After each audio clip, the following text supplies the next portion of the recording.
Գյուրջան Կասկադ, հասանելի բնակարաններ 65 ամիս մարման ժամկետով։ Վարդանյան, խոսում եք որդիական խոնարհության մասին, բայց որդիական նախանձախնդրության եւ սրտացավության իրավունք ունի եկեղեցուն վերաբերող հարցեր բարձրացնել նաեւ հոտի ներկայացուցիչ վարչապետ Նիկոլ Փաշինյանը։ Իմ տպավորությամբ, իմ սուբյեկտիվ տպավորությամբ սրտացավության դրսևորում էր եկեղեցիների ճուլանացման հետ կապված դրա անհանգստությունը։ Դուք իհարկե մտահոգությունը, որին հետևեց եկեղեցու ոչ այնքան կոռեկտ բառապաշարով հակադարձումը եւ դրան հաջորդեց Նիկոլ Փաշինյանի ոչ այդքան կոռեկտ գուցե պատասխանը։ Հիմա դուք ասում եք, որ խաղաղության պայմանագրի կետերից մեկով նախատեսվում է։ Ես չեմ ասում, այլև երբ Փաշինյանն են ասում, մի տեսակ իրացիոնալության դաշտում չէ ձեր վերլուծությունը կամ թող մեր քաղաքացիները դատեն, արդյոք իրացիոնալության դաշտում է այն, որ Ադրբեջանը հայտարարեց, որ համաձայնեցված կետերի մեջ կա կետ, որտեղ պայմանավորվում են կողմերը այսպես կոչված խաղաղության օրակարգի դեմ պայքարողների դեմ պայքարել, որը Ադրբեջանի ռևանշիզմի դեմ պայքարի կետն է։ Ինչ վերաբերում է ոչ, եկեղեցին պայքարում է հայկական իրավունքների համար, Ադրբեջանի համար, ռևանշիստ են բոլորը, ովքեր պայքարում են հայկական իրավունքների համար, այդ թվում նաև մենք բոլորս։ Հիմա ես հասկանում եմ իրականում եւ հարցը իմաստը նպատակը դուք կարող եք որդիական նախանձախնդրություն եւ խոնարհություն անվանել հայոց վեհապարին գլխավոր մաֆիոզ անվանելը եւ դա կարող եք թիրախավորում չանվանել, բայց իրականությունը շատ պարզ է, բոլորը քաղաքացիները բացի Նիկոլ Փաշինյանի մոտ շրջապատից հասկանում են ինչ է կատարվում աշխարհի բոլոր եկեղեցիներում, ամենահեղինակավոր կառույցներում կրոնական, ամենաազդեցիկներում, կլինի Վատիկանը, կաթոլիկ եկեղեցին, բողոքականները, ուղղափառները շատ ավելի հիմնավոր փաստերի վրա հիմնված, այսինքն կոնկրետ փաստերի վրա հիմնված կրոնական այնպիսի սկանդալներ են եղել, որոնք կոնկրետ փաստեր են եղել, հարյուրավոր երեխաների մանկապղծության դեպքեր, միլիոնավոր դոլարների փաստեր, որ տեղի ունեցել լվացում, որևէ կառավարության, որևէ ներկայացուցիչ, որևէ կառավարության, որևէ կողակից, որևէ միջազգային կազմակերպության որևէ ներկայացուցիչ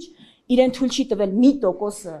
այն բառապաշարի, որը կիրառվել է հայ առաքելական եկեղեցու նկատմամբ վերջին շաբաթը։ Սա արշավ է եկեղեցու դեմ եւ եկեղեցու դիտավորյալ ու թշնամական հեղինակազրկում է թե չէ, թող դատեն մեր քաղաքացիները։ Կողմերս համար մասին չխոսվի ծածկադեմ։ Ես նման բան չասացի, եկեղեցին էլ բարեբախտաբար եւ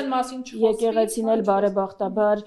ես շատ մեծ ուրախությամբ պետք է արձանագրեմ, որ իր հայտարարության մեջ այդ ինքնահայեցողությունը կար։ Ես կարծում եմ բոլորը, ովքեր կարդացել են հայտարարություն, տեսել են եւ որևէ մեկը չի ժխտում 1700-ամյա կառույցը հազարավոր հետևորդներ ունեցող աշխարհի տասնյակ երկրներում սփռում ունեցող չի կարող զերծնել խնդիրներից եւ ամենակարևորը եկեղեցին էլ ինքը խոսում է խնդիրների մասին շատ տրամաբանական բացատրություն բերելով որ եկեղեցու խնդիրները պետք է լուծվեն եկեղեցու օրենքներին եւ ավանդույթներին համապատասխան։ Վարդանյան ձեր համար տարօրինակ չի որ մեկ շաբաթյա այդ ծանր մեղադրանքների այդ թվում եւ մանկապղծության վերաբերյալ Աննա Հակոբյանի գրառումից հետո որևիցե իրավական ընթացք չկա այս ամենի սա ըստ էության ինչի մասին։ Ես կարծում եմ մեր իրավապահ համակարգը ԱԱԾ-ն է հիմա այստեղ գալու, կարծում եմ փակ է լինելու քննարկում, բայց այս հարցերը տալու հնարավորություն կունենանք, հայտնվել են ծիծաղելի իրավիճակում, պիտի պատասխանեն հարցին, իրենց նախ այդպիսի հրահանգ տրվել է, հետևել սրբազաններին, գաղտնալսել, տեսաձայնագրել ու իրենք որևէ փաստ են ներկայացրել Փաշինյանին, որի հիման վրա է այդպիսի հայտարարություններ արվել, թե post factum այդպիսի հայտարարություններից հետո հիմա է հրահանգիչել ամեն գնով գտնել որևէ փաստ, որը կարող է հրապարակվել։ Ձեր կարծիքով վատը դա է, որ ուսումնասիրել են, տեսանկարել են, թե այն ամենին, որ սրբազանները դա արել են։ Ես շատ տեսեք Ես կարծում եմ այս արշավի նպատակը հենց այսպես օթից կախված լուրեր գցել դաշտ եւ լուրջ դեմքով սիպել որ իսկ հիմա արել են թե չեն արել։ Ես կարծում եմ որ եթե տեղի ունեցել որևէ սպասավորի կողմից որևէ ավանդույթի խախտում դա բնականաբար լավ անվանել չենք կարող։ Որևէ մեկը չի կարող եւ ես եկեղեցուց չեմ նկատել որ այդպիսի արձագանք է եղել։ Այստեղ հարցը այն է։ Մի հատ կբացատրեք Մեր երկրում հիմա կատարվողը, ես լուրեր եմ կարդում, հիմա լուր է տարածվել, որտեղ գյուղում մարդը ով ատրճանակ է պահել ադրբեջանցիների ուղղությամբ, քրեական գործ է հարուցվել իր նկատմամբ։ Այս անվտանգային ճգնաժամի պայմաններում X սրբազանը երեխա ունի թե չէ, կամ կուսակրոնության ուխտը խախտել է թե չէ, դա է մեր հանրային օրակարգի առաջին հարցը։ Իսկ կարող է սա է, իսկ սա է, ես կողմ եմ, որ եկեղեցին իր խնդիրները լուծի եկեղեցի օրենքների եւ ավանդույթների համաձայն, եւ ես վստահում եմ այդ կառույցին եւ կարծում եմ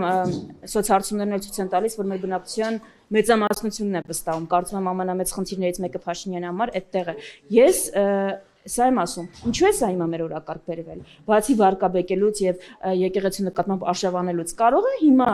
տեղի են ունենում գործընթացներ, այդ թվում նաև անվտանգային, որոնցից նաև կարիք կա հանրային ուշադրություն շեղելու։ Այսինքն սրանք են կարծում եմ հարցերը, որոնց պետք է անդրադառնալ։ Տեսեք, իշխանական падգամավորները ասում են, որ սա սրտացավությամբ է անում Նիկոլ Փաշինյանը եւ ցանկանում է բոլոր խնդիրները լուծել, օրինակ ասում է եկեղեցիների վիճակը տեսել եք, այդպես է անում, որպեսզի կարգի բերեն։ Օրինակ, եթե սրտացավ կառավարություն լիներ, եկեղեցու պատմությունը առարկան կհանեին դպրոցներից, եթե այսքան գնահատեին առաքելական եկեղեցու։ Ես եկեղեցիների վիճակը ճիշտ ասած տեսել եմ ու դրա համար եմ նաև պնդում, որ սրտացավություն այստեղ չկա։ Իսկ ինքը կարող է մի լուսանկար հրապարակել չուլանացված եկեղեցու։ Սա է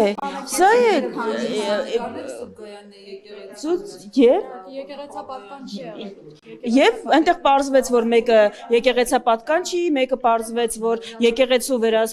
այսինքն եկեղեցու վերահսկողության ներքո չի, եկեղեցին չի դրա համար պատասխանատու։ Նկատի ունեմ սրտացավությունը որտեղ ենք տեսնում։ Էլի եմ կրկնում, ամենայն հայոց վեհապարին գլխավոր մաֆիոզ անվանելու մեջ ենք սրտացավություն տեսնում։ Օդից կախված հայկական ժամանակին բնորոշ լուրերը պետական մակարդակում ժամը 1 վիրավորական բառապաշարով գրելու մեջ ենք սրտացավություն տեսնում։ Բոլոր մեր թույլտվեք հարցին պատասխանել,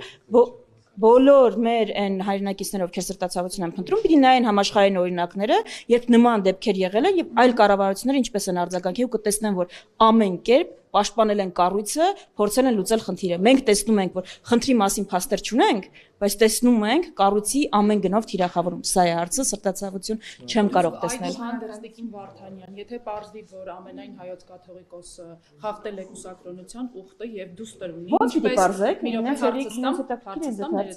հարցստամ, եթե պարզվի, որ դուստր ունի եւ խախտել է փաստորեն կուսակրոնության ուխտը, ըստ ձեզ ինչ պետք է հետևի դրան, արդյոք պետք է նա կարգալույց Ես հայ առաքելական եկեղեցին 1700 տարվա հայրականության ամենակայացած ինստիտուտն է։ Այդ ինստիտուտը ունի արժեքներ եւ լուծումներ, կանոններ բոլոր դեպքերի համար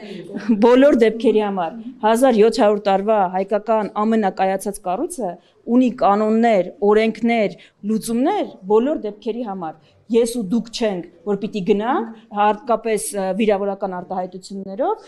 որևէ խնդիր լուծենք եկեղեցու ներսում, սա է հարցը։ Ես մասին կոնկրետ մեղադրի ենթադրության կասկածի մասին եմ հարցը ստալիս։ Ես պատասխանեցի ձեր հարցին, եկեղեցին, հայ առաքելական եկեղեցին։